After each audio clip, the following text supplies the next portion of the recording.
Eu sempre achei que conhecia meu marido. 6 anos juntos, 3 de casamento no civil. E eu ainda acreditava que Rafael era o homem dos meus sonhos.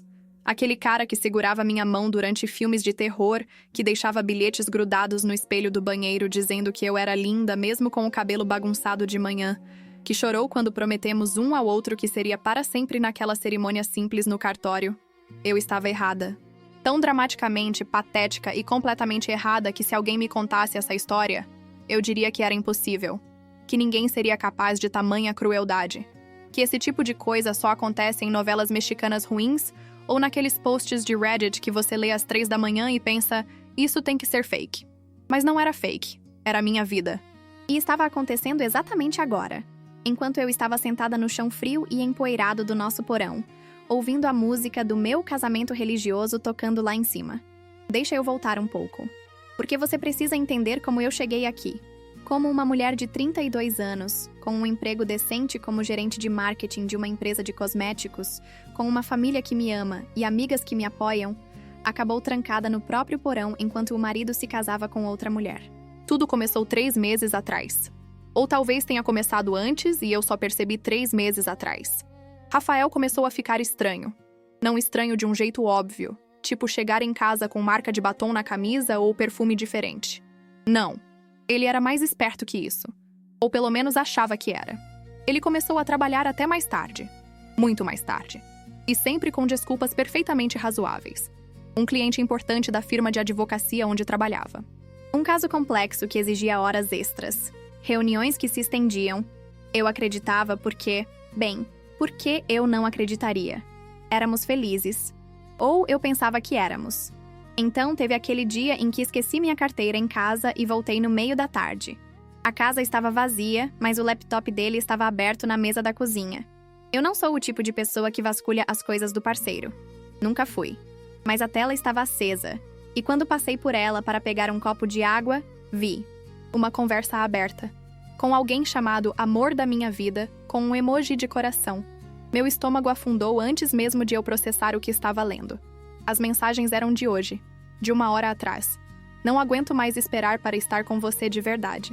Logo, meu amor. Só mais um pouco e seremos livres. E quanto a ela? Vou resolver. Confia em mim. Eu não consegui respirar. Literalmente, meus pulmões pararam de funcionar por alguns segundos. Li e reli aquelas mensagens umas 20 vezes, como se ler de novo fosse mudar o significado das palavras. Minha primeira reação não foi raiva. Foi negação. Talvez fosse uma conversa antiga, talvez fosse algum tipo de piada interna que eu não entendia. Talvez fosse qualquer coisa, qualquer explicação que não fosse a óbvia. Subi na conversa. Tinha mais. Muito mais. Meses de mensagens, fotos. Não fotos explícitas, graças a Deus, mas fotos íntimas. Dela usando a camisa dele. Dos dois em um restaurante que eu não reconhecia. Dele beijando o topo da cabeça dela. E então, vi uma mensagem que fez meu mundo desabar completamente. Já pensei em tudo. Vamos fazer o casamento religioso que ela sempre quis. Mas com você. Ela nunca vai saber até ser tarde demais. Eu tive que sentar. Minhas pernas simplesmente cederam e eu desabei na cadeira da cozinha, ainda segurando meu celular em uma mão e olhando para o laptop dele com a outra. Casamento religioso. A coisa que eu pedi há 2 anos. A cerimônia na igreja que minha avó queria ver antes de morrer. O vestido que eu já tinha escolhido e guardado no armário do quarto de hóspedes. As flores que eu tinha discutido com a florista. O padre que eu tinha conhecido e que tinha concordado em nos casar. Ele ia fazer tudo isso. Só que não comigo. Fechei o laptop. Peguei minha carteira. Voltei para o trabalho. E durante todo o caminho, lágrimas escorriam pelo meu rosto enquanto eu dirigia no piloto automático. Minha mente girando em círculos tentando entender. Por quê? Eu não era bonita o suficiente? Não era interessante o suficiente? O que essa mulher tinha que eu não tinha? E mais importante, por que não simplesmente pedir o divórcio? Por que essa crueldade elaborada? Naquela noite, agi como se nada tivesse acontecido. Rafael chegou em casa às 9, com sua desculpa habitual sobre trabalho extra. Jantamos juntos. Assistimos Netflix. Ele beijou minha testa antes de dormir e disse que me amava. E eu disse que amava ele de volta. Porque a verdade é que ainda amava. Mesmo sabendo o que sabia, mesmo com meu coração partido em 1000 pedaços, uma parte patética de mim ainda o amava. Passei a semana seguinte investigando. Sei que parece masoquista, Mas eu precisava saber. Precisava entender a extensão da traição. Precisava ver quem era ela. Descobri que se chamava Melissa. Trabalhava na mesma firma de advocacia que ele, mas em outro andar. Tinha 25 anos. Loira, alta, com aquele tipo de beleza que parece saída de uma propaganda de shampoo. Nas redes sociais dela, que eram públicas porque aparentemente ela não tinha noção de segurança digital, havia fotos de vários encontros casuais com amigas em restaurantes chiques. Rafael estava em segundo plano em algumas delas. Eles eram cuidadosos, nunca postavam juntos, nunca se marcavam. Mas eu conhecia a marca de nascença no braço dele. Reconhecia o relógio que eu tinha dado de aniversário. Via os detalhes que ninguém mais veria. E então, 2 semanas atrás, encontrei o planejamento do casamento.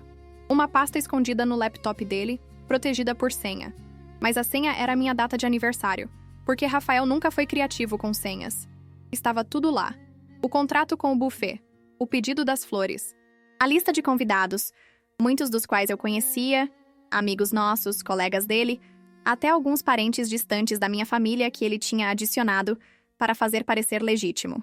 O cronograma do dia, as músicas escolhidas, até o cardápio era o mesmo que eu tinha escolhido meses atrás, quando comecei a planejar nosso casamento religioso. Ele tinha roubado meu casamento. Literalmente copiado e colado meus planos e substituído meu nome pelo dela. A cerimônia estava marcada para hoje. Sábado, 15 de março, às 3 da tarde. Eu deveria ter feito alguma coisa. Deveria ter confrontado ele. Deveria ter contado para minha família, para a polícia, para qualquer pessoa. Mas eu estava em choque. Completo e total choque. Meu cérebro se recusava a processar a magnitude do que ele estava fazendo. E então, esta manhã aconteceu. Acordei com Rafael me trazendo café na cama. Ele estava sorrindo, aquele sorriso bonito que me fez me apaixonar por ele 6 anos atrás. Beijou minha bochecha e disse que tinha uma surpresa para mim. Preparei um dia especial, ele disse, com aquela voz suave que sempre me derretia. Quero que você relaxe. Sem trabalho, sem preocupações. Que tal passar o dia no spa? Já está tudo pago. Meu coração acelerou. O casamento era hoje. Ele estava me tirando de casa. Não sei, eu disse, tentando manter a voz normal. Tenho algumas coisas para fazer. Nada que não possa esperar. Ele insistiu. Você merece. Tem trabalhado tanto. Massagem, facial, as unhas. Volta só à noite. Vou pedir comida tailandesa, aquela que você ama, e assistimos um filme. Ele estava bom. Tinha que admitir. O plano era perfeito. Me manter longe de casa o dia inteiro enquanto ele se casava com a amante na nossa sala de estar. Tudo bem, eu disse, forçando um sorriso. Parece ótimo. Vi o alívio no rosto dele. Ele me beijou de novo e saiu do quarto assobiando. Tomei banho, me vesti, desci as escadas com minha bolsa. Rafael estava na cozinha fazendo panquecas, como se fosse um sábado normal, como se não estivesse prestes a cometer a maior traição imaginável. O carro vai te buscar em 10 minutos, ele disse, servindo uma pilha de panquecas no meu prato. Eu não conseguia comer. Meu estômago estava embrulhado. Empurrei a comida pelo prato, fingindo mastigar. A campainha tocou. Deve ser seu carro, Rafael disse, animado demais. Mas eu sabia a verdade agora. Sabia o que ele estava planejando. E uma parte raivosa, desesperada e provavelmente estúpida de mim decidiu que não ia facilitar para ele. Sabe, eu disse, colocando o garfo na mesa. Esqueci uma coisa lá embaixo. Só vou pegar rapidinho. Eu pego para você, ele disse rápido demais. O que é? Meu carregador de celular reserva. Está na caixa de ferramentas. Ele hesitou. A campainha tocou de novo. Deixa, eu pego, eu disse, já me levantando. Desci as escadas do porão antes que ele pudesse protestar. Nossa casa tem um porão grande que usamos meio que como depósito. Caixas de Natal, ferramentas, coisas velhas que prometemos doar, mas nunca doamos. Estava procurando o carregador que realmente estava lá, quando ouvi os passos dele descendo as escadas. Amor, ele chamou. E havia algo estranho na voz dele. Precisa voltar, o motorista está esperando. Já achei, eu disse, virando com o carregador na mão. Foi quando vi a expressão no rosto dele. Não era a expressão do homem que eu amava. Era a expressão de alguém que tinha sido encurralado. Você sabe, ele disse. Não era uma pergunta. Meu coração disparou. Sei o quê? Não finge, Marina. Vi você no laptop semana passada. A conversa estava aberta quando voltei. Merda. Eu tinha sido tão cuidadosa? Ou pensei que tinha sido? Rafael? Comecei, mas não sabia o que dizer. Quanto tempo você sabe? Ele perguntou, descendo o último degrau. Tempo suficiente. Minha voz saiu mais firme do que eu esperava. Casamento religioso. Hoje, com ela. Ele suspirou, passando a mão pelo cabelo. Eu ia te contar. Depois, quando tudo estivesse resolvido. Resolvido? Eu quase ri. Um som histérico e sem humor. Você ia se casar com sua amante usando meus planos de casamento e depois ia me contar que estava resolvido? Não é assim, ele disse, mas sua voz não tinha convicção. Então como é, Rafael? Me explica. Me faz entender como você vai se casar com outra mulher hoje à tarde na nossa casa, enquanto ainda é casado comigo. O casamento no civil não significa nada, ele disse, e a frieza na voz dele me cortou. Foi só papel. O que vou fazer hoje é o verdadeiro casamento, perante Deus. Eu estava tão chocada que não consegui falar por um momento. Você está maluco? Completamente maluco? Estou apaixonado, ele disse, como se isso explicasse tudo. De verdade, pela primeira vez na vida. E não vou deixar burocracia atrapalhar isso. Burocracia? Repeti desacreditada. Nosso casamento é burocracia para você? Era obrigação, ele disse. E cada palavra era uma facada. Estávamos juntos há tanto tempo, todos esperavam. Minha mãe, sua mãe, era o próximo passo lógico. Mas nunca foi isso. E com ela é. Sim, simples assim. Sem remorso, sem culpa. Só certeza. Algo quebrou dentro de mim. Toda a dor, toda a raiva, toda a humilhação das últimas semanas explodiu. Não vou deixar você fazer isso, eu disse. Vou ligar para a polícia, para o padre, para cada pessoa naquela lista de convidados. Vi o momento exato em que ele tomou uma decisão. Seus olhos mudaram. Ficaram duros, frios. Não vai. Ele se moveu rápido. Antes que eu pudesse reagir, ele me empurrou. Não com força, mas o suficiente para me fazer tropeçar para trás. Deixei cair o carregador. Rafael, o que você está? Ele já estava subindo as escadas. Ouvi seus passos rápidos. Corri atrás dele, mas quando cheguei ao topo, a porta bateu na minha cara. Clique. A tranca. Por um segundo, só fiquei lá parada, olhando para a porta de madeira, sem processar o que tinha acontecido. Então bati na porta. Rafael! Rafael, abre essa porta! Silêncio. Rafael! Mais silêncio. Peguei meu celular e disquei o número dele. Ouvi o telefone tocar do outro lado da porta. Uma vez, 2, 3, caixa postal. Tentei de novo. Caixa postal. E de novo. E de novo. Minhas mãos tremiam tanto que quase deixei o telefone cair. Liguei para a polícia. O sinal estava fraco no porão, mas funcionava. Ou deveria funcionar. Seu sinal está muito ruim, a atendente disse. Não estou conseguindo te ouvir. Alô? Alô? A ligação caiu. Tentei de novo. Mesma coisa. Tentei ligar para minha melhor amiga, Paula. Mesma coisa. Minha mãe. Mesma coisa. O sinal simplesmente não era forte o suficiente aqui embaixo. Foi quando o pânico realmente começou. Aquela sensação de aperto no peito, de não conseguir respirar direito, de estar presa em um pesadelo, mas acordada. Bati na porta de novo, mais forte desta vez. Gritei até minha garganta doer. Nada. Olhei ao redor do porão procurando alguma coisa. Qualquer coisa que pudesse me ajudar. Ferramentas. Tinha ferramentas. Talvez pudesse arrancar a dobradiça da porta. Peguei uma chave de fenda e subi de novo para a porta. As dobradiças estavam do outro lado. Claro que estavam. Tentei forçar a fechadura. Não funcionou. A porta era sólida, de madeira de lei, porque Rafael tinha insistido em trocar todas as portas da casa quando nos mudamos. Qualidade dura mais, ele tinha dito. Engraçado como as coisas funcionam. Sentei no degrau superior e encostei a cabeça na porta. Meu celular mostrava 45% de bateria. O suficiente. Tinha que ser suficiente. Escrevi mensagens para todo mundo que conhecia. Paula, minha mãe, meu pai, meu irmão, minhas amigas do trabalho. Mensagens rápidas. Trancada no porão. Rafael, preciso de ajuda. Emergência. Enviar, enviar, enviar. As mensagens saíam, mas só porque texto precisa de menos sinal que voz. Não sabia se estavam chegando. Então ouvi. Música. Vindo lá de cima, do andar de cima. Aquela música. A música de entrada que eu tinha escolhido. Canon em D de Pachelbel. Olhei para o relógio no meu celular. 14h45. 15 minutos para as 3. Para a cerimônia. Meu casamento estava acontecendo em cima da minha cabeça. Sem mim. Levantei e bati na porta de novo, socando com os punhos até meus nós dos dedos doerem. Tem alguém aí? Me ajuda, por favor! A música continuou. Agora ouvia vozes. Muitas vozes. Os convidados chegando. Risos. Conversas animadas. O tilintar de taças. Meu celular tocou. Uma mensagem de Paula. O quê? VC tá bem? Onde VC tá?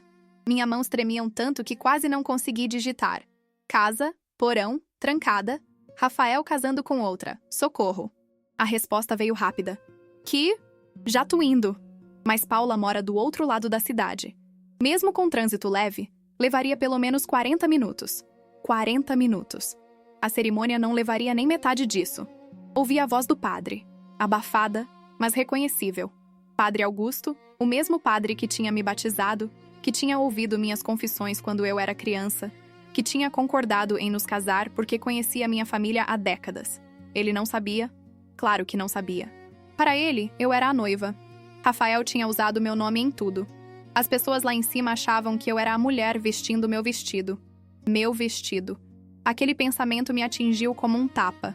Ela estava usando meu vestido. O vestido que eu tinha escolhido com minha mãe e minha avó, que tinha custado 3 meses de salário, que estava pendurado no armário do quarto de hóspedes esperando pelo grande dia. Ela estava usando meu vestido, no meu casamento, com meu marido, na minha casa. E eu estava presa no porão como algum tipo de segredo sujo que precisava ser escondido. Desci as escadas de novo, procurando, desesperada. Tinha que haver alguma forma de sair. Uma janela, uma saída de emergência. Alguma coisa. As janelas do porão eram pequenas, altas e tinham grade. Para a segurança, Rafael tinha dito. Contra ladrões. Arrastei uma caixa, subi nela, olhei pela janela, dava para o jardim lateral. Vazio. Todo mundo estava na frente ou nos fundos da casa. Gritei. Me ajuda! Alguém! Me ajuda! Lá em cima, a música ficou mais alta. Eles devem ter achado que precisavam abafar algum barulho externo. Socava a janela, batendo no vidro com as mãos. Mas era vidro reforçado. Não quebrava. Voltei para as escadas. Meu celular mostrava 38% de bateria agora. Tentei ligar de novo para a polícia. Ainda sem sinal suficiente. Mais mensagens chegaram. Minha mãe. O que está acontecendo? Já liguei para a polícia. Meu irmão. Já tô indo aí. Paula. Trânsito horrível, aguenta firme. Mas nenhum deles ia chegar a tempo. Ouvi a voz do padre lá em cima, mais clara agora.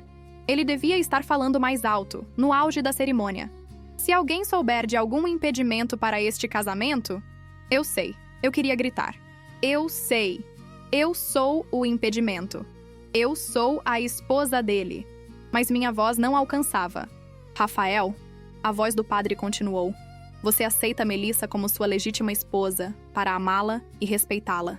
Meu estômago revirou. Ia vomitar. Realmente ia vomitar. Me sentei no chão frio do porão, abraçando meus joelhos, ouvindo meu marido fazer votos para outra mulher. Ele disse, aceito. Sua voz era clara, firme, feliz. Ela disse, aceito. A voz dela era aguda, emocionada. Aplausos. Tantos aplausos. 150 pessoas aplaudindo. Gritinhos de alegria. Assovios. Pode beijar a noiva, o padre disse. Mais aplausos. Mais gritos de comemoração. Minha bateria estava em 31%. Enviei mais mensagens. Para todo mundo que conhecia. Para algumas pessoas que mal conhecia. SOS. Ajuda. Endereço. Por favor. A resposta era sempre a mesma. Estão indo. Aguenta. Polícia a caminho. Mas ninguém chegava. A música mudou. Agora era a música para a saída dos noivos. Marcha nupcial. Risadas. Conversas. O barulho de taças brindando. Aos noivos! Alguém gritou. Mais aplausos. Desci as escadas de novo e me sentei no chão, encostada em uma caixa velha de decorações de Natal. Meu celular na mão. 28% de bateria. Lá em cima, a festa continuava. Música mais animada agora. Conversa alta. Risadas. Eles estavam celebrando. Comendo a comida que eu tinha escolhido. Bebendo o champanhe que eu tinha provado. Admirando as flores que eu tinha selecionado. E ela estava lá, no centro de tudo, usando meu vestido, usando minha vida. Quanto tempo passou? 1 hora? 2? Não sabia mais. Meu celular estava em 15% agora. Coloquei no modo de economia de bateria. As mensagens continuavam chegando. Paula estava presa no trânsito. Um acidente na avenida principal. Minha mãe estava com meu pai, vindo de carro, mas eles moravam a 1h30 daqui. Meu irmão estava quase chegando, mas tinha ido para o endereço errado primeiro. A polícia tinha sido despachada, mas tinha múltiplas chamadas de emergência, e eu não estava em perigo imediato de vida. Então não era prioridade. Não era prioridade. Eu estava presa no meu próprio porão, ouvindo meu marido celebrar seu casamento com outra mulher. E não era prioridade. Ri. Um som amargo, quebrado. Depois chorei. Então ri de novo. Minha mente estava começando a perder as bordas da realidade. Isso não podia estar acontecendo. Não podia ser real. Em algumas horas eu ia acordar e tudo isso ia ser um pesadelo horrível que eu ia contar para Rafael enquanto tomávamos café. Mas não ia. Isso era real. Horrível. Surreal e completamente real. Ouvi os sinos tocarem. Não sinos de verdade, mas uma gravação de sinos de igreja tocando nos alto-falantes que Rafael tinha instalado na sala de estar. 4 horas. 4 horas da tarde. 1 hora. Eu estava aqui embaixo há 1 hora. Meu celular vibrou. 11% de bateria. Mensagem de um número desconhecido. Polícia a caminho. Tentaram contato, mas ninguém atende a porta. Vão arrombar se necessário. Aguarde. Aguarde. Como se eu tivesse escolha. Subi as escadas de novo. Bati na porta. Mais fraca agora. Meus punhos doíam. Minha garganta doía de tanto gritar. Por favor, sussurrei. Por favor, alguém. E então ouvi. Sirenes. Fracas no início, depois ficando mais altas. A música lá em cima parou abruptamente. Vozes confusas, preocupadas. O que está acontecendo? Não sei, espera aí. As sirenes estavam muito altas agora. Bem na frente da casa. Batidas na porta principal. Alto e autoritário. Polícia! Abram a porta! Silêncio lá em cima. Um silêncio pesado, chocado. Então correria. Passos correndo. Vozes gritando. Tem que ser um engano. Quem chamou a polícia? Rafael, o que está acontecendo? Mais batidas. Última chance. Vamos arrombar! Ouvi a porta da frente se abrir. Oficiais, há algum problema? A voz de Rafael.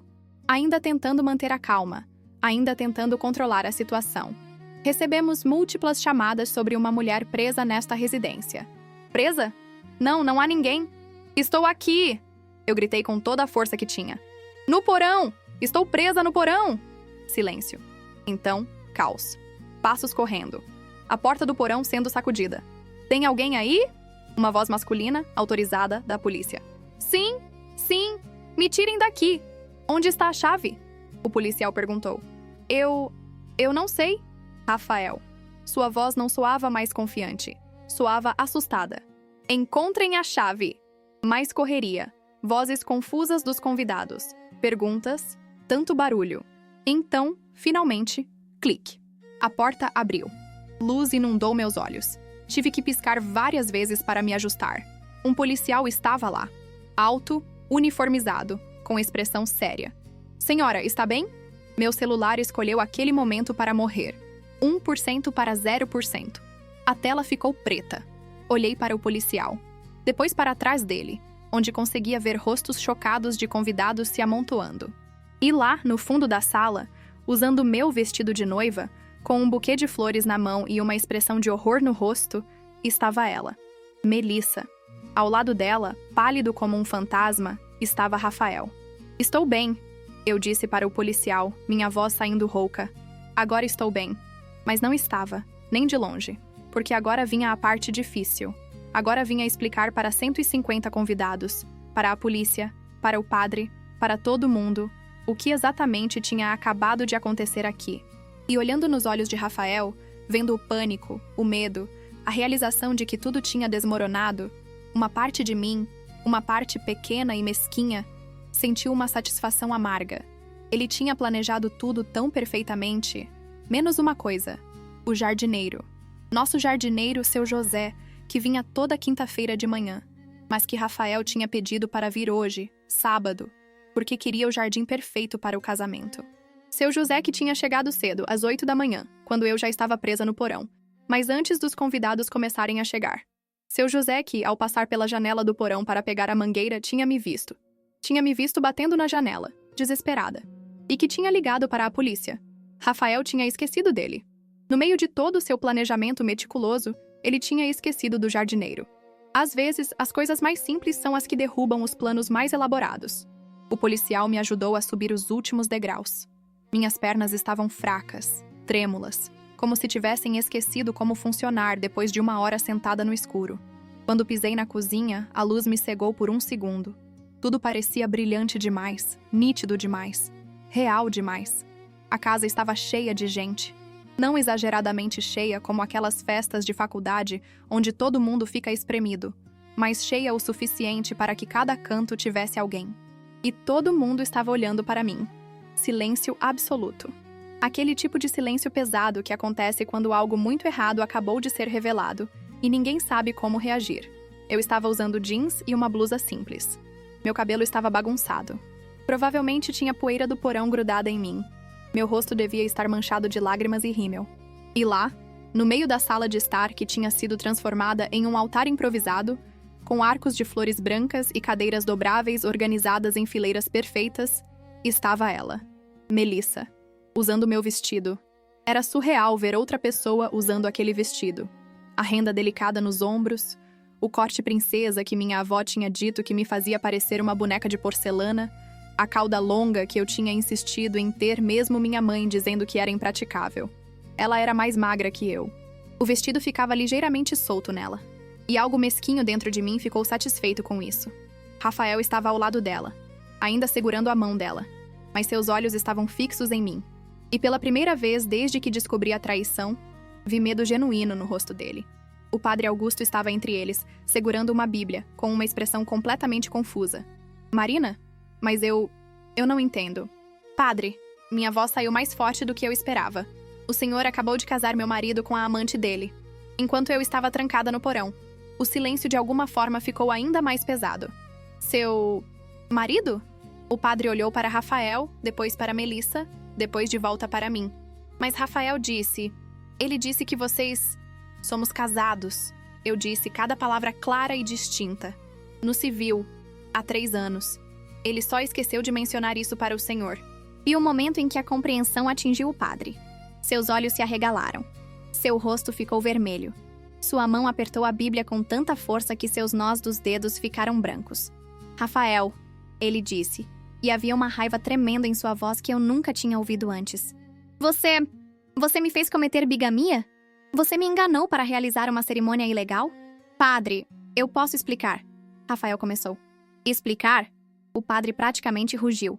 Você me fez quebrar a lei de Deus e a lei dos homens. Você profanou num sacramento. Os convidados começaram a sussurrar. O barulho cresceu. Ondas de choque e confusão se espalhando pela sala. Espera, eles já são casados? Ela é a esposa? O que está acontecendo? Quem é a noiva de verdade? Uma mulher que eu não reconhecia, talvez uns 60 anos, se levantou da cadeira da primeira fileira. Rafael, o que ela está dizendo? Devia ser a mãe de Melissa. Tinha a mesma estrutura óssea, os mesmos olhos azuis. Mãe! Melissa começou, sua voz fina e assustada. Não! A mulher disse, levantando a mão. Rafael, explique, agora. Rafael abriu a boca. Fechou, abriu de novo. Parecia um peixe fora d'água. Ele começou. Nós, Marina e eu, não é um casamento de verdade. Foi só por conveniência. Ela sabe. Ela sempre soube. A mentira era tão absurda, tão descarada, que eu quase ri. Mentira, eu disse, e minha voz ecoou pela sala. Mentira completa. Ele me trancou no porão hoje de manhã para poder fazer essa cerimônia sem que eu impedisse. O segundo policial, que tinha ficado na porta da frente, entrou. Confirmado. Encontramos evidência de casamento civil entre Rafael Mendes e Marina Silva, datado de março de 2022. Mais sussurros. Mais choque. Uma das convidadas, que eu reconheci como Ana, minha colega de trabalho, se levantou. Marina, você está bem? Meu Deus, o que ele fez com você? E então tudo desmoronou. As pessoas começaram a se levantar, se movendo, falando todas ao mesmo tempo. A mãe de Melissa agarrou o braço do padre. Padre, o senhor está dizendo que minha filha não está casada? A cerimônia não tem validade legal. O padre disse, ainda segurando a Bíblia como se fosse um escudo. Foi realizada sob falsos pretextos. É nula, completamente nula. Melissa começou a chorar. Não aquele choro delicado de noiva emocionada. Era um choro feio, desesperado, de alguém que acabou de perceber que foi enganada também. Porque era verdade, não era? Ela também tinha sido enganada. Ela achava que estava se casando com um homem livre. Ela não sabia que ele ainda era casado comigo. Ou sabia? Você sabia? Eu perguntei, olhando diretamente para ela. Sabia que ele era casado? Ela me olhou através das lágrimas e vi a resposta nos olhos dela antes mesmo dela falar. Ele disse que vocês estavam separados. Que o divórcio estava sendo processado. Que era só questão de tempo. Mentira, eu disse. Moramos juntos. Dividimos a cama. Até ontem à noite ele dormiu ao meu lado. O rosto dela ficou ainda mais pálido, se isso era possível. Não, ele disse. Ele disse que você tinha se mudado há meses. Rafael continuava calado. Só ficava lá, parado, observando seu mundo cuidadosamente construído desmoronar ao redor dele. A mãe de Melissa se virou para ele. Você? Seu? Mentiroso. E então ela fez algo que ninguém esperava. Ela deu um tapa na cara dele. Forte. O som ecoou pela sala. Minha filha deixou o noivo para ficar com você. Você disse que ia se casar com ela. Você monstro. Senhora, por favor, o primeiro policial disse, intervindo. Preciso que todo mundo se acalme. Mas ninguém estava se acalmando. Era caos. Convidados gritando perguntas. A mãe de Melissa chorando. Melissa chorando. O padre resmungando orações em latim. E Rafael, no centro de tudo, finalmente em silêncio. Minha mãe chegou correndo pela porta. Meu pai logo atrás. Ela me viu e soltou um som que era meio choro, meio grito de alívio. Marina! Meu Deus, Marina!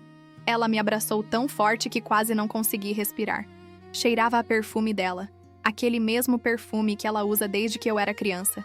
E de repente eu estava chorando de novo, afundando no abraço dela como se fosse criança de novo. Estou bem, mãe, eu disse no ombro dela. Estou bem agora. Meu pai passou por nós e foi direto para Rafael. Por um segundo, achei que ele fosse socar Rafael. Meu pai nunca tinha batido em ninguém na vida, mas a expressão no rosto dele era de pura fúria. Os policiais intervieram rápido. Senhor, por favor, dê um passo para trás. Esse filho da puta trancou minha filha no porão, meu pai gritou. Ele aprendeu! Isso é sequestro, cárcere privado. Estamos lidando com isso, senhor. Por favor. Rafael foi algemado. Não de forma dramática ou violenta como em filmes. Só algemado. Mãos para trás. Clique. Simples assim. Ele não resistiu. Só ficou lá parado, deixando acontecer. Seus olhos ainda em mim. Marina, ele disse. E tinha algo na voz dele. Desespero? Arrependimento? Marina, eu sinto muito. Eu nunca quis que fosse assim. Como você queria que fosse? Eu perguntei. Minha mãe ainda me segurava, mas me virei para olhar para ele. Qual era o plano, Rafael? Depois de se casar com ela, o que ia acontecer comigo? Ele não respondeu. Ia me pedir divórcio? Eu continuei. Ia fingir que nada tinha acontecido? Ia me manter como esposa legal enquanto vivia com ela? O quê? Eu ia dar um jeito. Resolver as coisas da forma certa. Da forma certa? Eu me soltei do abraço da minha mãe e dei um passo em direção a ele. Os policiais ficaram alertas, mas não me impediram. Você me trancou no porão, Rafael. Me deixou no escuro enquanto se casava com outra mulher na nossa casa. Que parte disso é da forma certa? Senhor Mendes, o primeiro policial disse. Vai ter que vir conosco. Espera, Melissa disse, sua voz saindo em um guincho. Espera, o que vai acontecer? Nós estamos casados, certo? Perante Deus. O padre a olhou com uma mistura de pena e desaprovação. Filha, esse casamento não existe. Foi uma farsa, uma blasfêmia. Ela desabou no chão. Literalmente. Suas pernas cederam e ela caiu. O vestido de noiva se espalhando ao redor dela em um círculo de renda branca. Sua mãe correu para ela. Outras pessoas também. Tinha gente chorando, gente em choque, gente tirando fotos com o celular. Ei! Um dos policiais gritou. Nada de fotos, guardem os celulares! Mas era tarde demais. Isso ia estar em todo canto. Nas redes sociais, nos grupos de WhatsApp, nas fofocas de escritório. Minha vida tinha virado um espetáculo público. Paula chegou naquele momento correndo pela porta, ofegante. Marina, oh meu Deus! Eu vim o mais rápido que pude. O trânsito estava impossível. Tem um acidente na marginal. Você está bem? Ela parou ao ver a cena. A noiva caída no chão. O noivo algemado, os policiais, os convidados em choque. O que? Que porra é essa? E apesar de tudo, apesar do horror e da dor e da humilhação, eu ri. Porque Paula sempre teve o dom de resumir situações complexas em frases simples e profanas. É uma longa história, eu disse. Aparentemente, ela respondeu, vindo até mim e me puxando para outro abraço. Por cima do ombro dela, vi Rafael sendo levado para fora. Ele olhou para trás uma última vez. Nossos olhos se encontraram. E não vi amor lá. Não vi arrependimento verdadeiro. Vi raiva. Raiva por ter sido pego. Raiva por seu plano perfeito ter falhado. Ele não estava arrependido pelo que fez. Estava arrependido de não ter dado certo. Aquilo, mais que qualquer outra coisa, mais que a traição ou a mentira ou o casamento falso, aquilo quebrou o último pedaço do meu coração que ainda tinha esperança. Vamos tirar você daqui, Paula disse. Mas para onde eu iria? Esta era minha casa. Minha e dele. Tecnicamente ainda éramos casados. Eu não podia simplesmente sair. Ou podia? Senhora Silva! O policial que tinha ficado se aproximou. Vai precisar ir à delegacia prestar depoimento. Mas se quiser, pode ir mais tarde. Entendo que passou por uma experiência traumática. Vou agora, eu disse. Qualquer coisa para sair daqui. Vou agora. Minha mãe pegou minha mão. Vou com você. Paula pegou a outra. Eu também. Pai ficou para trás, falando com o segundo policial, provavelmente explicando tudo de novo, dando detalhes, sendo o pai organizado e prático que sempre foi mesmo em crises. Saímos pela porta da frente. Tinha uma viatura policial na entrada. E na calçada, um grupo de vizinhos olhando, cochichando entre si. A senhora Albertina, que morava 3 casas abaixo e estava sempre de olho em tudo o que acontecia na rua, acenou para mim com uma expressão de profunda preocupação. Ótimo. Agora os vizinhos também iam saber. Entramos no carro da Paula. Ela dirigiu seguindo a viatura policial. Minha mãe estava no banco de trás, segurando meu ombro, sem dizer nada. Mas sua presença era reconfortante. Você precisa de um advogado, Paula disse depois de alguns minutos de silêncio. Um bom. Esse cara acabou de cometer vários crimes. Eu sei. Não, sério, Marina. Cárcere privado, fraude, bigamia tentada. Isso é sério. Ele pode pegar anos de prisão. Anos de prisão. Rafael. Meu Rafael. Na prisão. Exceto que ele não era meu Rafael. Provavelmente nunca foi. Eu conheço alguém, minha mãe disse. Doutora Helena. Trabalhou no escritório com seu tio. Especialista em divórcio e casos criminais relacionados. Posso ligar para ela? Sim, eu disse. Liga. A delegacia era exatamente como você imagina. Fria, institucional, com aquele cheiro característico de limpeza química e café velho. Me levaram para uma sala pequena com uma mesa e algumas cadeiras. O investigador era um homem mais velho, talvez 50 e poucos anos, com cabelo grisalho e uma expressão que sugeria que já tinha visto de tudo. Senhora Silva, ele disse, sentando na minha frente. Preciso que me conte tudo o que aconteceu, desde o início. E então contei. Tudo. A descoberta das mensagens, o planejamento do casamento. Esta manhã, o porão, as horas esperando, seu José, a polícia chegando. Ele fazia anotações, fazia perguntas, pedia esclarecimentos. E em algum momento, ele perguntou: o senhor Mendes usou violência física contra a senhora? Ele me empurrou, eu disse, para me fazer cair para trás, para que ele pudesse sair e trancar a porta. Mais alguma coisa? Ele te machucou de alguma outra forma? Pensei sobre isso. Machucou? Deus, sim. Ele tinha destruído meu coração, minha confiança, minha fé em relacionamentos e no amor. Mas fisicamente? Não, eu disse. Só o empurrão. Ele anotou isso. Paula entrou na sala naquele momento. Doutora Helena está vindo. Deve chegar em 20 minutos. Disse para não assinar nada até ela chegar. Não tem problema. O investigador disse. Isso é só depoimento inicial. Não precisa assinar nada ainda. Continuamos por mais meia hora. Cada detalhe. Cada mensagem que eu tinha visto. Cada mentira que ele tinha contado.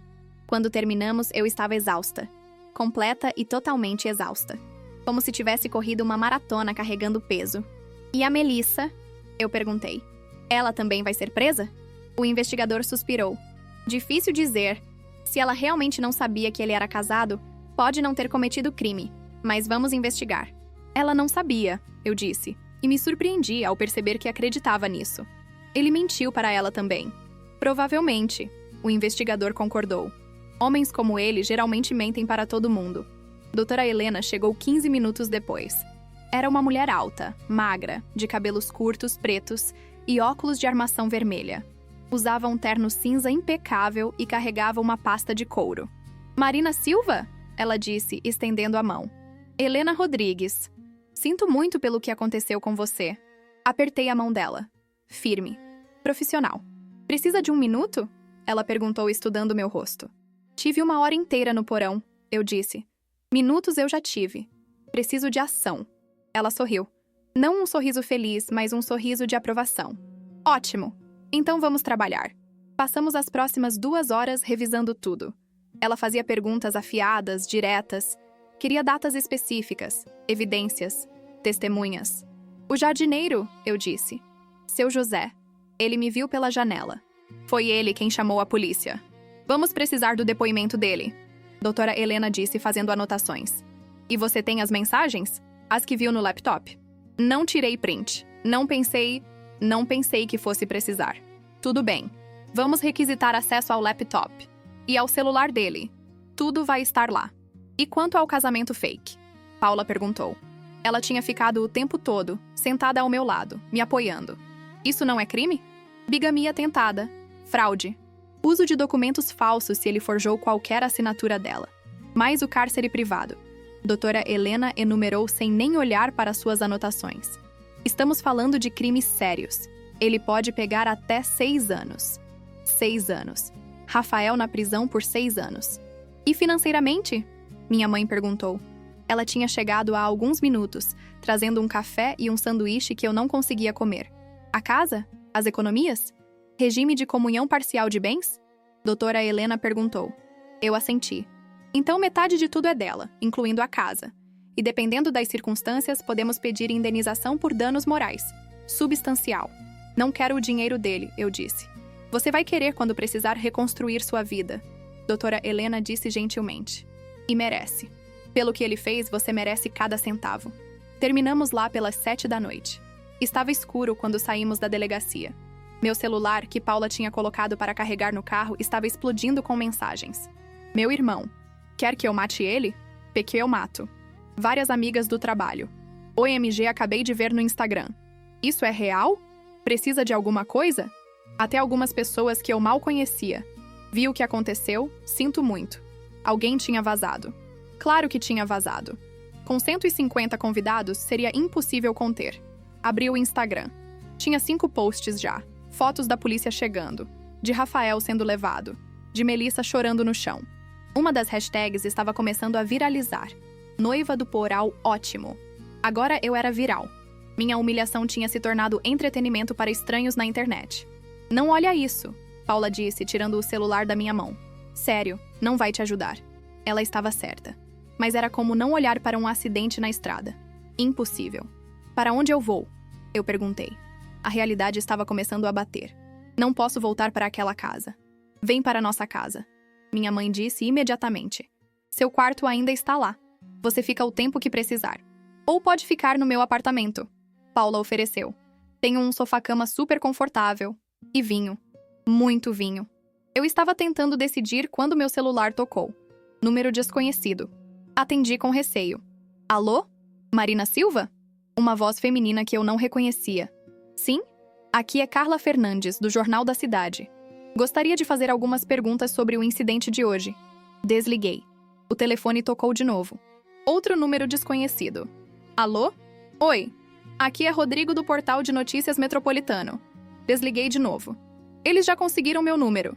Eu disse, olhando para o celular com horror. Como eles conseguiram meu número tão rápido? Redes sociais. Paula disse. Alguém da festa provavelmente vendeu a história. Com todos os detalhes. Meu celular tocou uma terceira vez. Dessa vez eu nem atendi.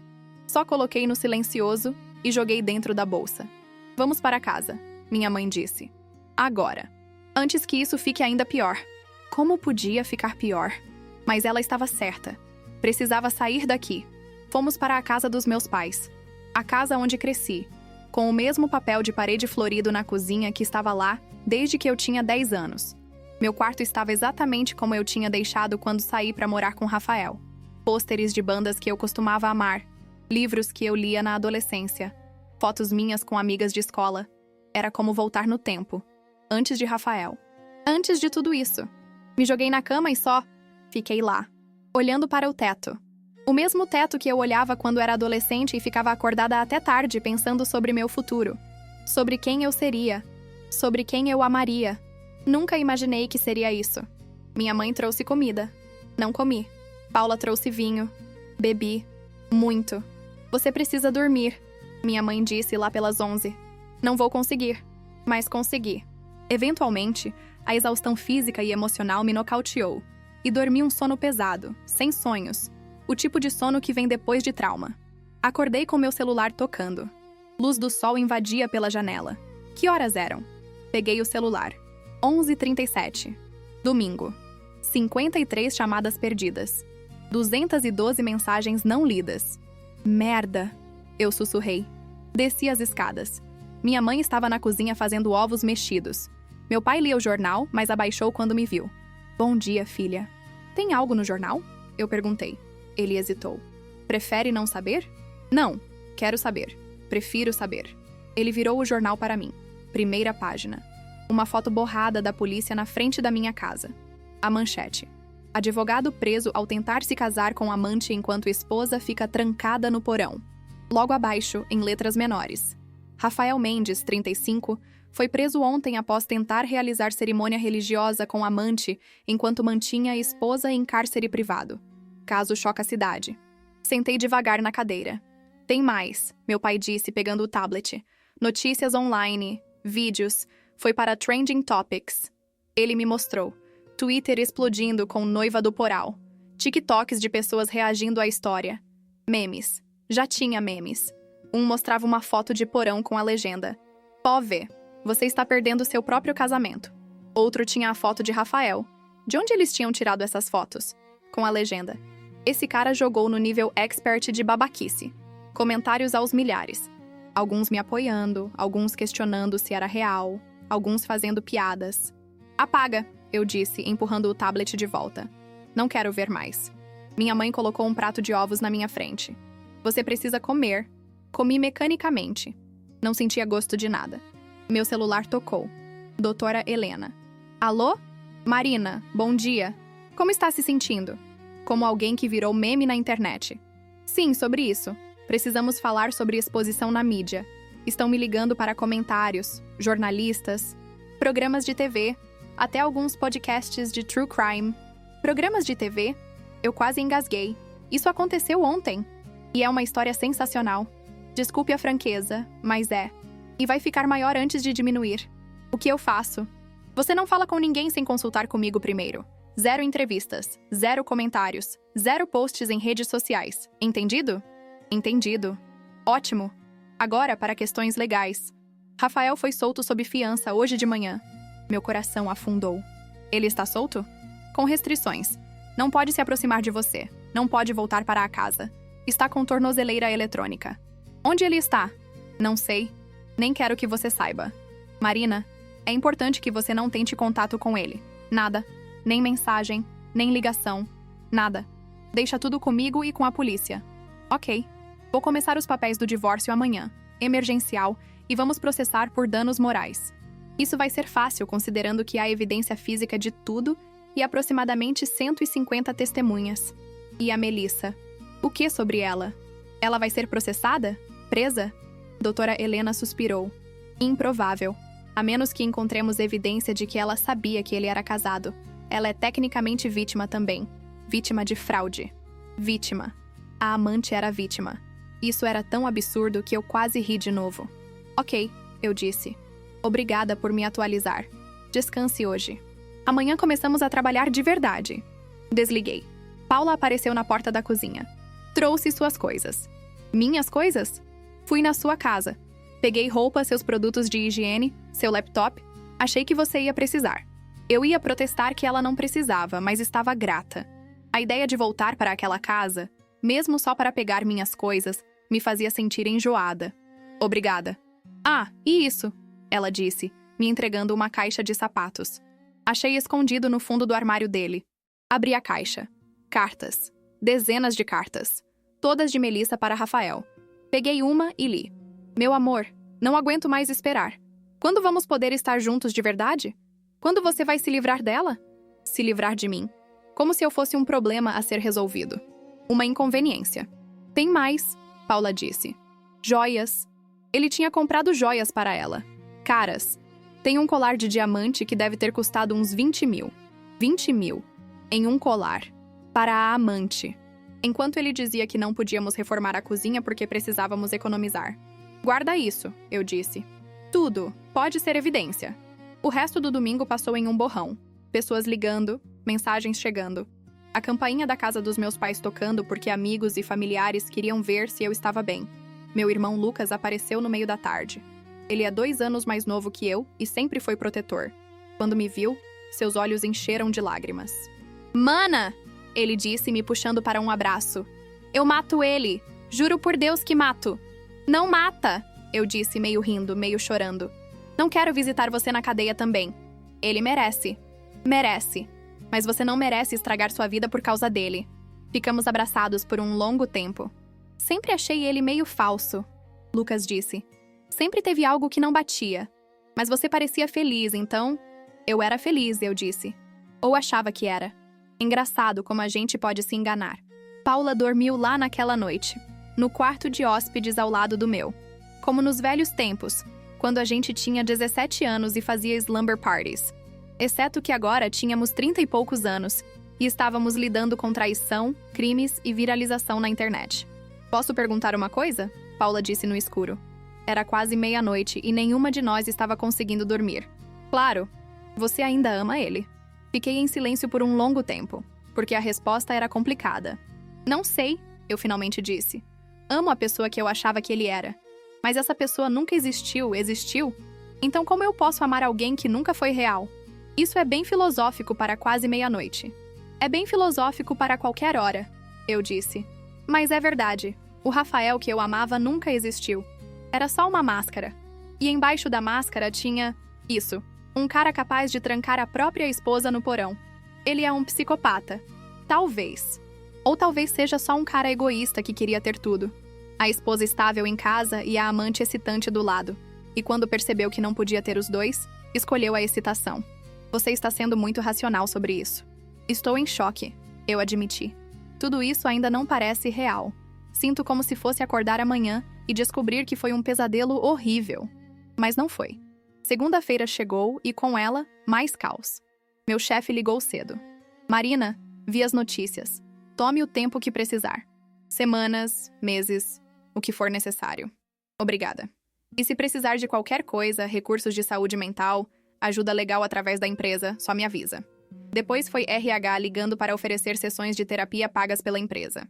Depois foi o departamento de TI perguntando se eu queria bloquear meu acesso às redes sociais no computador do trabalho para evitar me ver acidentalmente nas notícias. Todo mundo sendo gentil. Todo mundo querendo ajudar.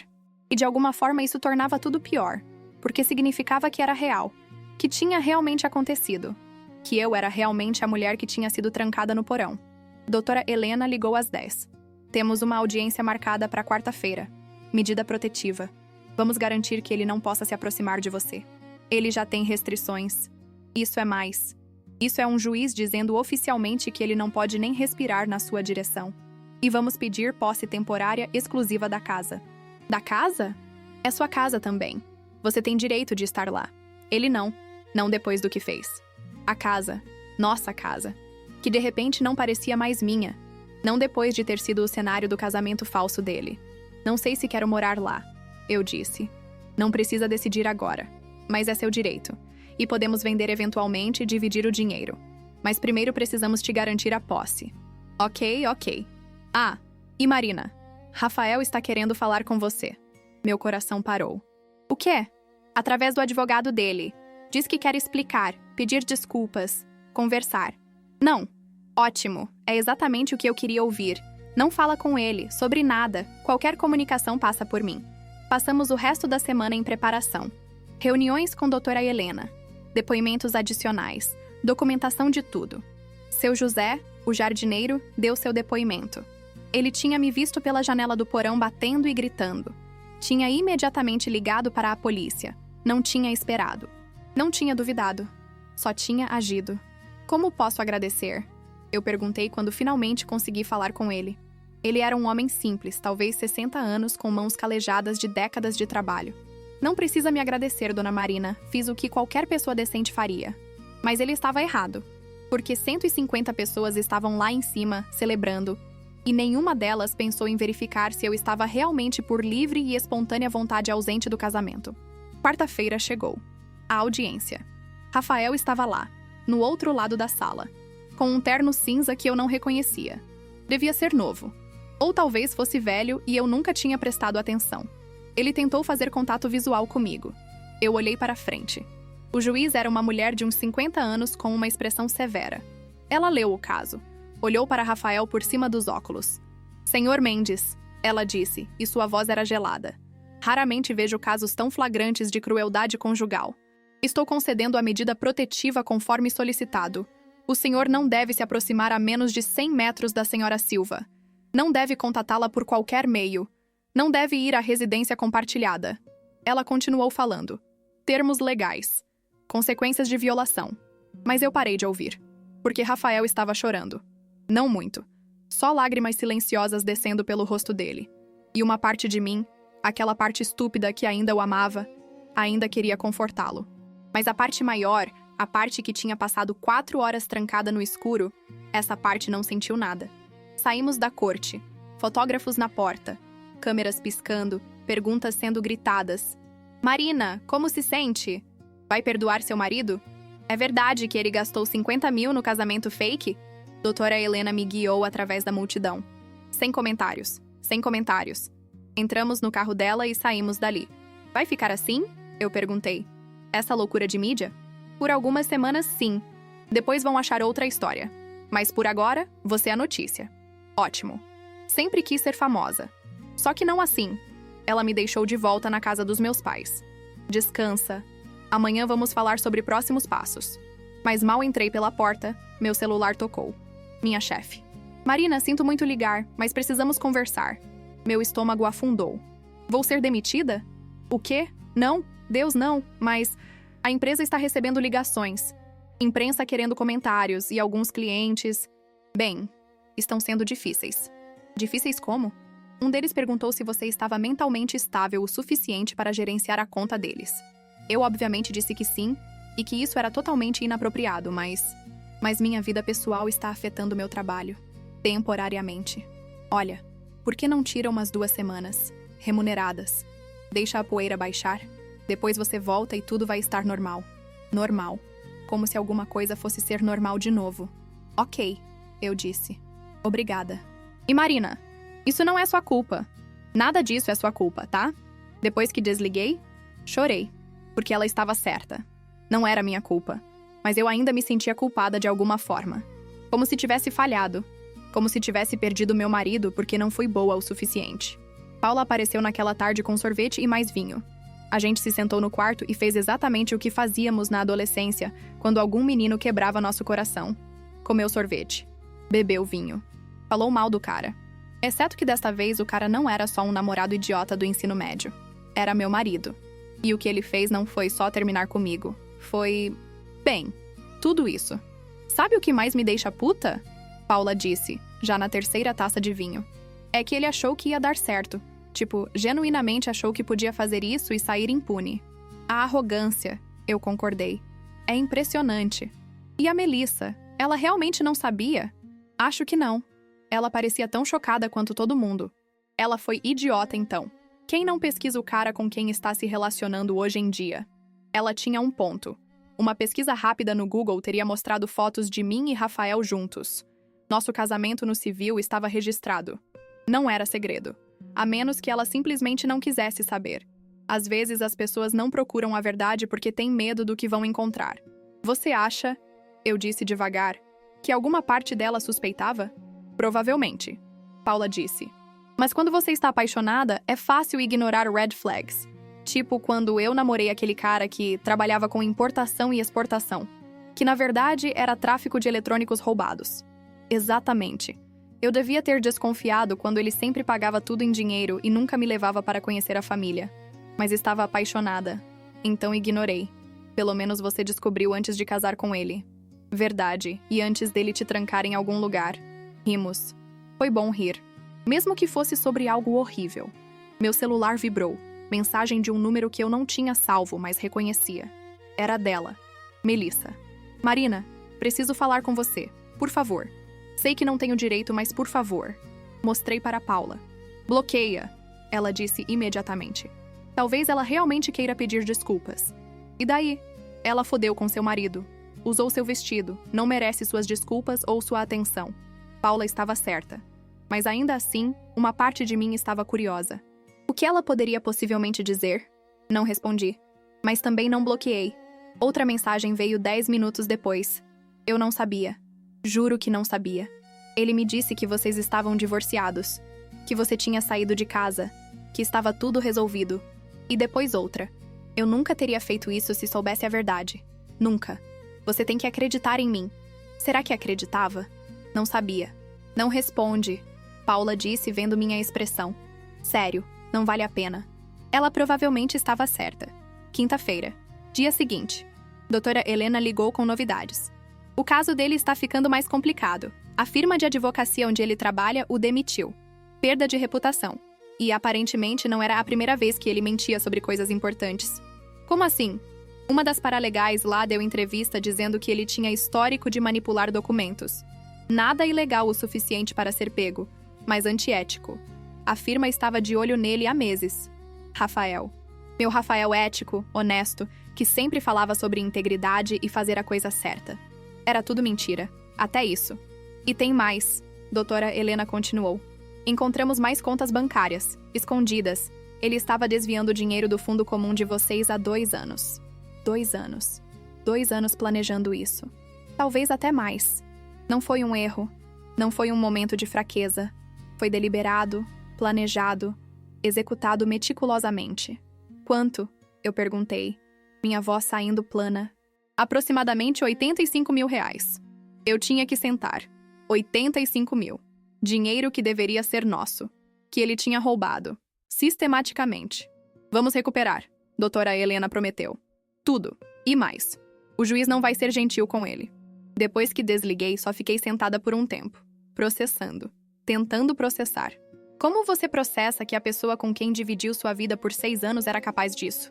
Como reconcilia a pessoa que você amava com a pessoa que te trancou no porão? Não conseguia. Meu cérebro se recusava a fazer as 2 imagens se encaixarem. Marina, minha mãe na porta do quarto. Tem visita. Não quero ver ninguém. É a Melissa.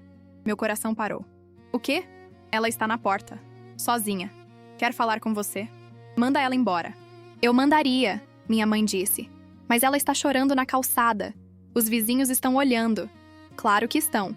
A vizinhança inteira provavelmente estava grudada nas janelas. 5 minutos, eu disse. Ela tem 5 minutos. Desci. Ela estava na sala de estar dos meus pais, de pé, desconfortável. Ainda era bonita, mas parecia destruída. Olhos vermelhos e inchados, cabelo bagunçado, usando jeans e uma blusa simples. Não estava usando meu vestido, pelo menos. Obrigada por me receber, ela disse, voz trêmula. Não respondi, só esperei. Eu não sabia, ela disse. Juro por tudo que é sagrado. Ele me disse que vocês estavam divorciados, que tinha sido amigável, que você já estava com outra pessoa. E você acreditou. Sim, porque eu confiava nele. Porque ele parecia sincero. Porque eu queria acreditar. Conhecia o sentimento. Por que está aqui? Eu perguntei. Para pedir desculpas. Eu sei que não serve de nada. Sei que não muda o que aconteceu. Mas preciso que você saiba que eu nunca teria feito isso se soubesse a verdade. Olhei para ela. Realmente olhei. E vi alguém tão quebrada quanto eu. Talvez mais. Você estava apaixonada por ele. Eu disse. Não era uma pergunta. Estou. Ela sussurrou. Ainda estou. Deus me ajude. Ainda estou. E de repente senti pena dela. Porque ela ainda estava presa naquela ilusão. Ainda amava a máscara. Ainda não tinha percebido que a pessoa embaixo nunca foi real. Ele não vale a pena, eu disse. Sei que não é isso que quer ouvir. Sei que está apaixonada. Mas ele não vale a pena. Eu sei, ela disse. E mais lágrimas escorreram. Logicamente, eu sei. Mas meu coração... Seu coração vai curar, eu disse, surpresa com a gentileza na minha própria voz. Eventualmente. Vai doer como o inferno, mas vai curar. Ela assentiu, enxugando as lágrimas. Eu vou embora agora, só. Só queria que você soubesse, que eu sinto muito, de verdade. Depois que ela saiu, minha mãe entrou na sala. Você foi muito generosa com ela. Não foi generosidade, eu disse. Foi reconhecer que ela também foi vítima dele. De forma diferente, mas foi. Ela ainda dormiu com seu marido, achando que ele estava livre, achando que era amor verdadeiro. Rafael é bom em fazer pessoas acreditarem nele. Minha mãe me abraçou. Você é mais forte do que eu seria. Mas eu não me sentia forte. Me sentia quebrada, exausta, como se estivesse carregando o peso de uma montanha. A semana passou. Mais reuniões, mais papelada, mais notícias. A história começou a diminuir um pouco. Ainda tinha artigos, mas menos. As pessoas estavam passando para o próximo escândalo. Até que sexta-feira aconteceu. Eu estava no quarto, tentando ler um livro, quando minha mãe subiu correndo as escadas. Marina, liga a TV, canal 2, rápido! Liguei. Era uma entrevista. Com Rafael. Ele estava sentado em um estúdio, usando aquele mesmo terno cinza, com expressão de remorso cuidadosamente ensaiada. Cometi erros, ele estava dizendo. Erros terríveis. E sinto muito. Profundamente. A entrevistadora, uma mulher loira com sorriso de tubarão, se inclinou. Mas você trancou sua esposa no porão, Rafael. Isso vai além de erros. Eu entrei em pânico, ele disse. Não estava pensando claramente. Estava dilacerado entre dois amores. Dois amores. Ele tinha a audácia de chamar isso de dois amores. Muitos estão chamando você de monstro, a entrevistadora disse. Eu entendo. Mereço a raiva. Mereço as consequências. Mas quero que as pessoas saibam que não sou um monstro. Sou um homem que cometeu erros terríveis por estar confuso e apaixonado. E Melissa, a mulher com quem tentou se casar? A amo, ele disse. E havia convicção na voz dele. Amo de verdade. E sei que isso não justifica nada, mas é a verdade. E sua esposa? Marina? Ele pausou. Por um longo momento. Depois, também a amava, de um jeito diferente. Mas às vezes a vida te mostra que você estava com a pessoa errada. Pessoa errada. Eu era a pessoa errada. Desliguei a TV e joguei o controle remoto na parede. Ele ricocheteou e caiu no chão. Minha mãe me abraçou enquanto eu desmoronava. De novo. Chorei tanto que achei que não tinha mais lágrimas. Mas sempre tinha mais. Ele está fazendo isso para controlar a narrativa, minha mãe disse. Para fazer parecer que foi vítima das circunstâncias. Não deixa ele te manipular mais. Ela estava certa. Claro que estava. Mas dói. Dói ouvir a pessoa que você amava pintar você como obstáculo no caminho do amor verdadeiro dele. Doutora Helena ligou 10 minutos depois. Viu a entrevista? Vi. Idiota. Ele acabou de dar para a gente mais evidência. Admissão pública de traição. Vamos usar cada palavra contra ele. Ele está tentando parecer simpático. E está falhando miseravelmente. Os comentários online estão destruindo ele. Ninguém está comprando a história do coitadinho apaixonado. Isso era algum conforto. Pequeno, mas algum. O fim de semana foi mais calmo. Fiquei na casa dos meus pais, evitando internet, evitando notícias, evitando tudo. Paula trouxe filmes. Minha mãe cozinhou minha comida favorita. Meu pai ficou fazendo piadas ruins tentando me fazer rir. Funcionou, um pouco. Ri algumas vezes. Pequenos momentos de normalidade em meio ao caos. Mas sempre voltava. A dor. A raiva. A sensação de traição tão profunda que parecia física. Como você supera algo assim? Como segue em frente? Não sabia. Não tinha a menor ideia. Mas sabia uma coisa.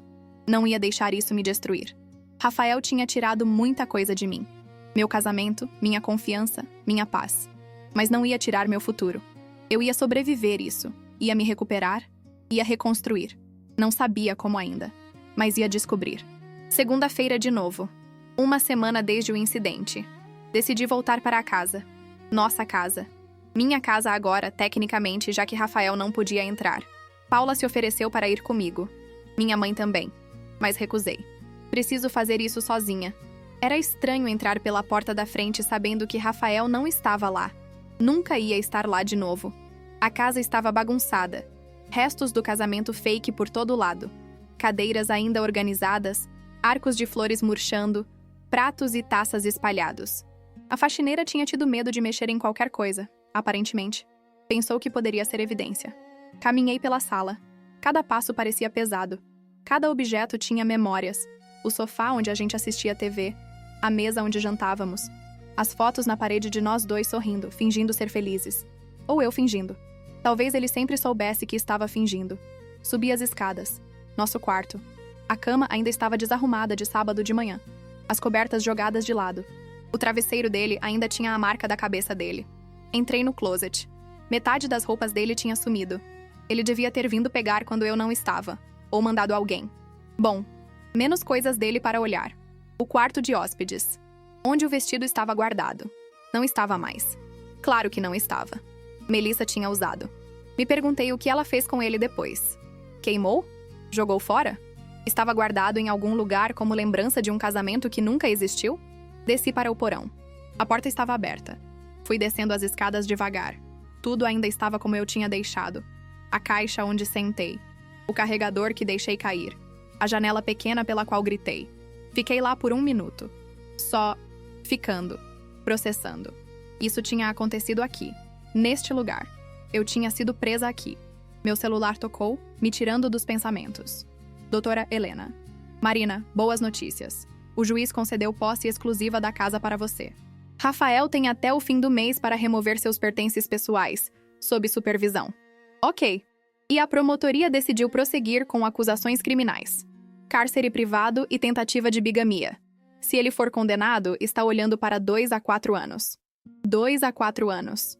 Rafael na prisão. Parte de mim achava que ele merecia. Parte de mim ainda não conseguia imaginar isso. E o divórcio? Eu perguntei. Processo vai rápido. Com todas as evidências, não vai ter contestação. 6 meses no máximo. 6 meses até estar legalmente livre dele. Obrigada. Passei o resto da semana limpando a casa, jogando fora tudo relacionado ao casamento fake. As flores mortas, as decorações, os guardanapos personalizados com as iniciais dele e dela. Encontrei coisas que ele tinha escondido. Mais cartas, mais presentes. Uma caixa com fotos dos dois em viagens que eu não sabia que ele tinha feito. Paris, Nova York, Cancún. Enquanto ele dizia para mim que estava trabalhando em casos importantes fora da cidade. Cada descoberta era uma nova facada. Mas continuei. Porque precisava. Precisava limpar tudo. Precisava apagar ele da minha vida física antes de poder começar a apagá-lo da minha vida emocional. Minha terapeuta, que comecei a ver essa semana, disse que era saudável. Você está tomando controle, ela disse, reclamando seu espaço. Talvez. Ou talvez eu só estivesse tentando não enlouquecer. 2 semanas depois do incidente, acordei e percebi algo estranho. Não tinha chorado. Desde que acordei até aquele momento, meio-dia, não tinha chorado nenhuma vez. Pequena vitória. Mas vitória mesmo assim. As coisas começaram a se estabilizar. A mídia finalmente encontrou outro escândalo para focar. Meu nome parou de aparecer nas notícias. As ligações de jornalistas diminuíram. Voltei ao trabalho. Estranho no início. Todo mundo me tratando com cuidado, como se eu fosse quebrar a qualquer momento. Mas eu não quebrei. Fiz meu trabalho. Bem, inclusive. Melhor que antes, talvez. Porque agora tinha algo para focar além da minha vida pessoal desmoronando. Rafael tentou me contatar 3 vezes. Através de amigos mútuos. Através de mensagens de números desconhecidos. Até através de uma carta enviada para o endereço dos meus pais. Não respondi a nenhuma. Doutora Helena lidou com tudo. O processo criminal foi marcado para daqui a 3 meses. O divórcio estava progredindo bem. E eu? Eu estava sobrevivendo. Não prosperando ainda. Não feliz. Mas sobrevivendo. Tinha dias ruins. Dias em que acordava e a primeira coisa que pensava era: Rafael me trancou no porão. E então ficava na cama por horas, incapaz de me mover. Mas também tinha dias bons. Dias em que ria com Paula. Dias em que jantava com minha família e realmente aproveitava. Dias em que me pegava não pensando nele por horas seguidas. Os dias bons estavam ficando mais frequentes. 1 mês depois, estava no supermercado comprando coisas para a casa quando vi Melissa, no corredor de produtos de limpeza. Ela me viu na mesma hora. Congelou. Depois deu meia volta para ir embora. Melissa, eu chamei antes de poder me impedir. Ela parou. Virou devagar. Como você está? Eu perguntei. Ela pareceu tão surpresa quanto eu estava por ter perguntado. Eu estou bem. Quer dizer, não bem, mas sobrevivendo. Igual a mim, então. Um sorriso triste. Igual a você. Ficamos lá por um momento. Duas mulheres que tinham amado o mesmo homem. Que tinham ambas sido enganadas por ele. Ele tentou te contatar? Ela perguntou. Sim. Você? Todo dia. Dizendo que me ama. Que vai consertar tudo. Que nós ainda podemos ficar juntos quando tudo isso passar. Você acredita? Não, ela disse. Não mais. Minha terapeuta me ajudou a ver que ele é manipulador. Que nunca foi amor verdadeiro. Era obsessão dele com controle. Boa terapeuta. A melhor. Ela pausou. Marina, sobre o vestido, eu devolvi. Mandei limpar. Está na casa ainda, no closet do quarto de hóspedes. Eu sei que você provavelmente nunca vai querer ver de novo, mas... Obrigada, eu disse. E quis dizer isso. Acabamos pegando café. Não planejado. Só aconteceu. Saímos do supermercado juntas e ela sugeriu a cafeteria na esquina e eu disse ok. Foi esquisito. Surreal. Tomando café com a amante do meu marido. Ex-amante. Ex-marido tecnicamente, já que o processo estava quase finalizado. Minha mãe está furiosa comigo. Ela disse. Diz que fui idiota. Que devia ter investigado. Que todos os sinais estavam lá. Estavam? Estavam. Ele nunca me levava para a casa dele. Sempre tinha desculpas. Nunca me apresentou para a família. Pagava tudo em dinheiro. E quando eu questionava, ele sempre tinha explicações que faziam sentido no momento. Ele é bom nisso. Explicações convincentes. Muito bom. Ela mexeu no café. Sabe o que mais dói? O quê? Que parte de mim ainda quer acreditar que era real. Que o que sentíamos era verdadeiro. Mesmo que tudo mais fosse mentira. Olhei para ela. E vi a mim mesma. A mesma confusão. A mesma dor. A mesma dificuldade de soltar. Também sinto isso. Eu admiti. Às vezes acordo e por um segundo esqueço que tudo desmoronou. Por um segundo ainda estou casada com o homem que amava. E então lembro. E dói de novo. E dói de novo. Ficamos em silêncio por um momento, bebendo nosso café. Duas mulheres unidas pelo mesmo homem horrível. Vou começar terapia, ela disse. De verdade. Não só para superar ele, mas para entender por que não vi. Por que ignorei tudo. É um bom plano. E você? O que vai fazer? Pensei sobre isso. O que eu ia fazer? Continuar meu trabalho? Continuar minha terapia? Continuar reconstruindo? Vou viver, eu disse. Apesar dele, vou viver. Nos despedimos do lado de fora da cafeteria. Não trocamos números. Não prometemos manter contato. Foi só um momento. Um café. Uma conversa estranha entre duas mulheres com destinos entrelaçados por um homem que não valia a pena. 6 meses depois, estava sentada na sala de audiências esperando o juiz assinar os papéis do divórcio. Rafael estava do outro lado da sala com seu advogado, e pela primeira vez em meses, olhei diretamente para ele. Ele tinha emagrecido. Tinha olheiras. Parecia cansado, mais velho, como se os últimos 6 meses tivessem cobrado um preço físico visível. Bom, o juiz entrou e todos se levantaram. A formalidade toda parecia estranha considerando que meu casamento tinha terminado com meu marido me trancando no porão. Após revisão de todos os documentos e evidências, o juiz disse: declaro este casamento oficialmente dissolvido. Pronto. Assim. 6 anos juntos. 3 anos casados. Terminados em uma única frase. Quanto à divisão de bens, o juiz continuou. Devido às circunstâncias excepcionais deste caso e à conduta criminosa comprovada do Sr. Mendes, determino que 70% dos bens conjugais sejam transferidos para a Sra. Silva, incluindo a residência. Os 30% restantes irão para o Sr. Mendes. Vi Rafael apertar os lábios. Ele tinha esperado 50-50, provavelmente. Mas depois de tudo que fez, teve sorte de receber 30. Além disso, o juiz olhou para Rafael por cima dos óculos. O Sr. Mendes pagará da Sra. Silva R$300 mil em danos morais. 300 mil. O número ecoou na sala. Vossa Excelência! O advogado de Rafael começou a protestar. Minha decisão é final. O juiz interrompeu. O Sr. Mendes cometeu atos de crueldade conjugal extrema, fraude, cárcere privado e causou danos psicológicos severos. 300 mil é, na minha opinião, conservador considerando a gravidade. E foi isso. Acabou. Saímos da sala. Doutora Helena estava radiante. Esse é um dos melhores acordos que já vi em casos de divórcio. Parabéns. Parabéns por conseguir se divorciar do homem que me trancou no porão. Que conquista! Mas não disse isso. Só agradeci. Rafael tentou me abordar na saída. Os seguranças o impediram, lembrando-o da ordem de restrição ainda em vigor. Marina! Ele chamou mesmo assim. Por favor, só um minuto. Parei. Contra o melhor julgamento, parei. Não tenho nada a dizer para você, eu disse sem me virar. Eu sei. Só queria que você soubesse que sinto muito. De verdade. Todo dia penso no que fiz e... Você sente muito por ter sido pego. Eu interrompi, finalmente me virando para olhá-lo. Não pelo que fez. Se seu José não tivesse me visto, se a polícia não tivesse chegado, você teria seguido em frente como se nada tivesse acontecido. Ele não negou. Não podia. Adeus, Rafael. Eu disse. Espero nunca mais ter que te ver. E saí. Atravessei as portas do tribunal e saí para o sol de uma tarde de setembro. Paula estava esperando na frente com um sorriso enorme. Oficialmente divorciada! Ela gritou, me puxando para um abraço. Como se sente? Livre, eu disse. E era verdade. Pela primeira vez em meses, sentia como se um peso gigante tivesse sido tirado dos meus ombros. Me sinto livre. O julgamento criminal aconteceu 2 semanas depois.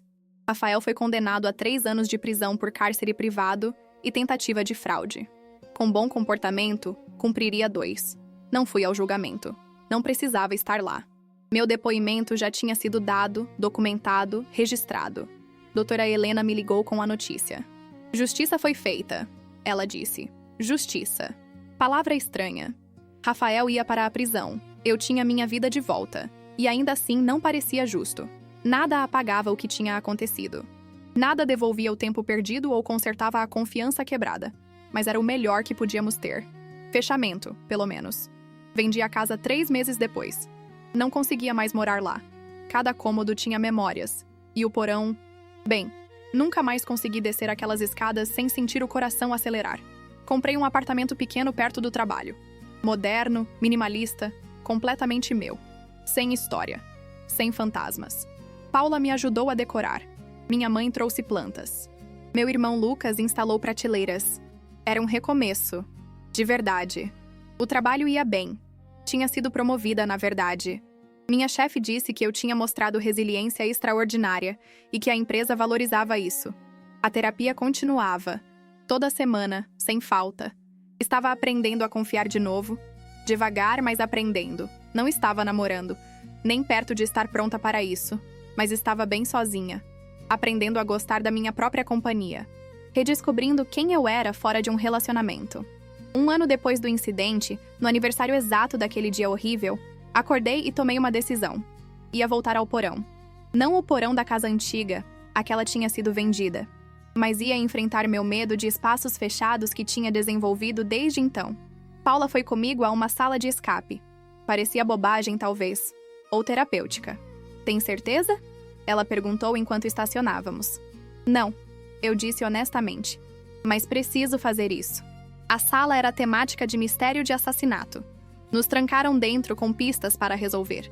60 minutos para escapar. Os primeiros 5 minutos foram os piores. Meu coração disparou. Minhas mãos suaram. Quis bater na porta e pedir para sair, mas respirei. Contei até 10. Lembrei que tinha escolhido estar aqui, que podia sair a qualquer momento, que tinha controle. E continuei. Resolvemos o mistério com 2 minutos de sobra. Quando a porta abriu e saímos, estava chorando. Mas eram lágrimas de alívio, de orgulho. Tinha feito isso. Tinha enfrentado meu medo e sobrevivido. Você é foda, Paula disse, me abraçando. Sou, eu concordei. E pela primeira vez, acreditei. Melissa me mandou mensagem algumas vezes ao longo do ano. Atualizações sobre sua vida. Ela tinha se mudado para outra cidade. Começado terapia séria. Estava melhor. Obrigada. A última mensagem dela dizia. Por não me odiar, por me mostrar que também fui vítima. Me ajudou a curar. Respondi com um coração. Não éramos amigas. Provavelmente nunca seríamos. Mas tinha uma compreensão entre nós. Uma solidariedade estranha. 2 anos depois, estava em uma festa de lançamento de produto no trabalho quando alguém esbarrou em mim, derramando champanhe no meu vestido. Deus, me desculpa, ele disse, pegando guardanapos. Sou um desastre ambulante. Olhei para cima e ri. Porque ele era lindo, com cabelo bagunçado e sorriso genuíno, e olhos gentis. Tudo bem, eu disse. É só champanhe. Mesmo assim, deixa eu fazer isso de algum jeito. Posso te comprar um drink? Para compensar o que desperdicei? E pela primeira vez em 2 anos pensei, por que não? Tudo bem, eu disse. Um drink. Seu nome era Daniel. Arquiteto. 34 anos. Divorciado, sem filhos. E quando conversamos de verdade. Sobre livros, sobre viagens, sobre sonhos e medos e tudo entre eles. Não contei sobre Rafael. Não naquela noite. Aquilo era passado. Era cicatriz, não ferida aberta. Quando a noite terminou, ele pediu meu número. Hesitei por apenas 1 segundo antes de dar. Gostei de conversar com você, ele disse. Posso te ligar? Pode, eu disse. E quis dizer isso. Ele ligou. Saímos. De novo. E de novo. 3 meses depois, estava sentada no sofá do meu apartamento com Daniel ao meu lado, assistindo um filme quando ele perguntou: Você está bem? Parece distante. E percebi que tinha que contar. Se isso ia ser algo real, ele precisava saber. Então contei. Tudo. Rafael, a traição, o casamento fake, o porão, a prisão, o divórcio, tudo. Ele ouviu em silêncio, segurando minha mão. Quando terminei, ele estava pálido. Marina, eu não sei o que dizer. Isso é horrível. É passado, eu disse. Mas é parte de quem sou agora. E se vamos continuar isso, você precisa saber. Obrigado por confiar em mim, ele disse. E só para constar, você é a pessoa mais forte que já conheci. Não me senti forte, mas aceitei o elogio. Daniel não fugiu. Não mudou como me tratava. Só ficou. Presente. Paciente. Real. 4 anos depois do incidente, estava de pé em frente a um espelho usando um vestido de noiva. Não o mesmo vestido. Aquele eu tinha doado para a caridade, deixando ir. Este era novo. Escolhido por mim. Simples, elegante, meu. Paula estava ao meu lado, minha madrinha de honra. Pronta? Mais do que nunca, eu disse. A cerimônia foi pequena. Só família e amigos próximos. No jardim dos pais do Daniel, sob um arco de flores. Quando Daniel me viu caminhando em direção a ele, seus olhos encheram de lágrimas. E quando fizemos nossos votos, cada palavra foi verdadeira. Prometo te amar, eu disse. Te honrar, te respeitar. Em liberdade e verdade. Sempre. Casamos ao pôr do sol. E quando nos beijamos, senti algo que não sentia há anos. Esperança. Rafael ainda estava na prisão. Ia sair em alguns meses. Mas não importava. Ele era passado. Uma história que eu contava às vezes, mas não mais a história que definia quem eu era. Eu era Marina. Sobrevivente. Mais forte por ter quebrado e me reconstruído. Capaz de amar de novo, confiar de novo, viver de novo. A noiva do porão tinha se tornado a mulher que se recusou a deixar a escuridão vencer. E enquanto dançava com meu novo marido sob as estrelas, cercada por pessoas que me amavam de verdade, percebi algo. Eu tinha vencido. Não porque Rafael tinha sido punido ou porque tinha encontrado novo amor, mas porque tinha sobrevivido, tinha curado, tinha escolhido continuar vivendo apesar de tudo. E isso, no final, era a maior vitória de todas.